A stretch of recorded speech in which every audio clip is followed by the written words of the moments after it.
Let's just mute that. Nobody else was saying Let's anything. just- I know I haven't. I always assume the best. They all understand it. They all got it. I'm that good.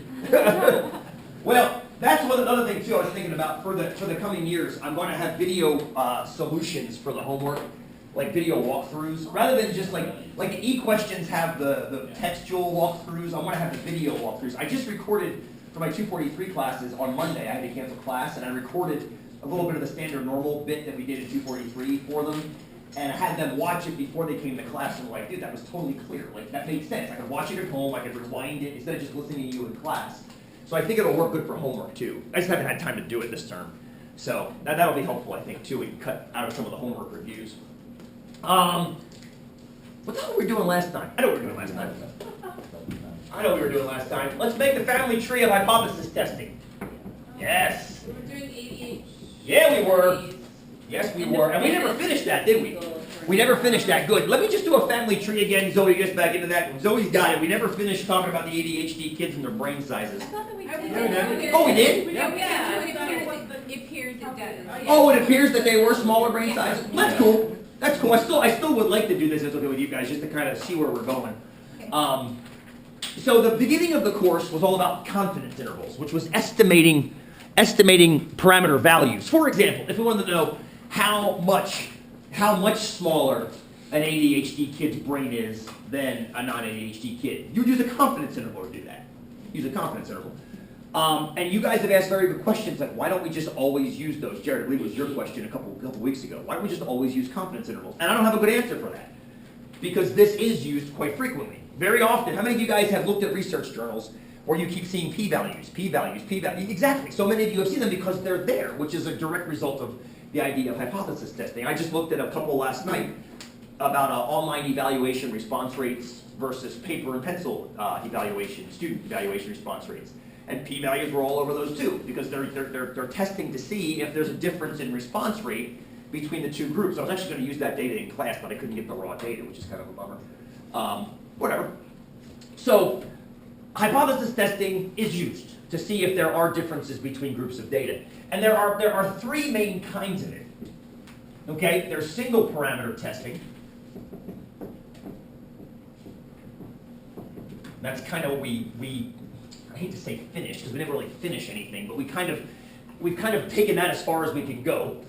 Today we're going to get back into double parameter, or double, I'm going to say two independent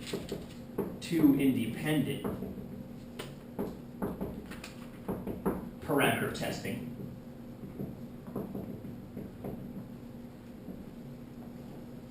And we started, this was the brain volumes of the ADHD kids and the non-ADHD kids. And then last but not least, we'll do this next week. This is 3 or more. And I'll just put that in parentheses for now, and we'll flesh that out next week and the following week. The way I like the class to kind of play out is the last day of class, which will be 2 weeks from today, I just come in with like sample data sets and just give them to you guys with research questions attached to them and say, let's answer these research questions based on data. And then you guys just kind of work amongst yourselves, and then we regroup. Because that's what your last exam is going to be like. It's going to be basically 1 or 2 of each kind of these data sets that you process through and answer research questions. Basically, like everything we've done so far since we started hypothesis testing, here's some data. What are the hypotheses? What's the test statistic? What's the p-value? What's the conclusion? Except they're all mixed together. You have to know what kind of data goes what kind of test. So I like the last day of class to kind of do that's all we're doing is that kind of thing where they're all mixed together. Like right now, today, we're going to be doing these. But I want you to be able to recognize those, but not just me just telling you what they are. Does that make sense? More on that as we go. Make a lot more sense. So, single parameter, we were testing 2 of them. A proportion and an average. Those are the 2. Those are the 2 we've been testing. Those were z-tests. If you're looking for TI lingo, that's the 1 prop z test. 1 prop z test.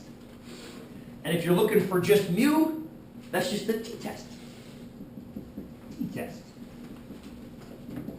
What is it? T-test. That's good. That was good. And remember, there's a small subset of these guys called matched pairs. They are t-tests, and you are testing a single mean. So I'm going to put a little subset on this guy. A little subset. And I like to label that as mu d. It's still an average, but it's an average difference. And for this class, we're going to keep it simple and always set that average difference equal to 0. So if you're looking for comparative examples, it was the one where we looked at the commercial volume levels versus the show volume levels, and we looked at your thumb times versus your finger times, trying to see if there's an average difference that's different than 0 between two associated data sets. Two associated, i.e. non-independent data sets.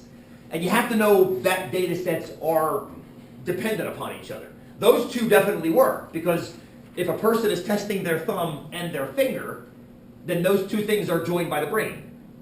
If you're testing a show and then the commercial immediately following, or the commercials immediately following it, those two are linked by the fact that a program director actually put those commercials with that show for a reason. So that there's reasons that things are matched pairs. Matched pairs. And textbooks always get this wrong, unfortunately. They call matched pairs double parameters because there's two data sets. So it's two parameters. No, it's not. You're looking at one difference between the two data sets. That's one parameter. So it's indicated by the fact that you're running the same test that you run with a single mean, because it is a single mean. And I think we did a really nice job of describing the difference between looking at two averages and how they're different versus looking at the difference between two data sets. So, and it sounds silly, right? The average of the differences versus the difference of the averages. That sounds like I said, Dr. Seussy, but the average of the differences is here. It does, right? It does kind of like, yeah, I am Sam, I am. Green eggs and bacon, whatever the hell it is. So James and ham, thank you. That's right. I read that all the time to Max. So the average of the differences falls in here because it's one average of differences. These guys over here become the difference of averages. And so do these guys, actually. These become the difference of averages, too. And they are different. They are different because you have independence versus dependence. So we're smack dab in the middle of this guy now.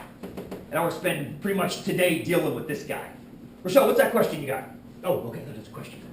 So, and really, the reason I like doing it this way is because you can see the interplay. This guy has P and U, and these guys have the exact same things if there's two of each of them. You're going to have two proportions and or two averages, mu1, mu2. Yeah, I mean, it's exactly the same thing because you have that beautiful association. The difference is the tests you have to run. Does anybody have a good answer for this question? Why can't we just, instead of running a special test on two averages, why can't we just run two t-tests? Why can't we just run two t-tests, one for each average, and compare the results of the t-test? Or run two confidence intervals, that's what Susie would say, which is correct, actually. Except, what do we sacrifice then? Susie, go ahead. What were you going to say? What were you going to say? I thought you were You going to say sacrifice something. your 95% confidence. Oh, you just moved. You sacrifice confidence by doing that. My nose really itched and I couldn't wait anymore, and you happen to be looking at me, damn you. The idea is, the more tests you run, the less confidence you're going to have. So the idea is to get it all down to one test. So you want to run one prop z test on a single proportion, one t-test on a matched pair. You want to run one t-test for two different averages. Your TI calls that a two-samp t-test. And we found this last time with the brain volumes. I remember doing that now. I can't remember what Zoe's saying now. So it's a two-sample t-test, because you do have two different samples. Technically speaking, this is a one-samp t-test, but the world calls it a t-test. So that's one of the times when the TI actually agrees what the world actually calls something, which is good. Doesn't happen very often. So, cool? Let's look at some more data. Let's do another one of these bad boys, and then we'll move into proportions, and you'll see how they're related. You'll see how they're related. Grab your data sheet. Mine is MIA, so I'll just look off of your guys. I think it's the next one down after the. Go ahead, Jared. I want you to read. I'll look over Ashley's shoulder. It's the Core Plus Math data set. Take a look and see what's going on there. I'll shut the camera down temporarily.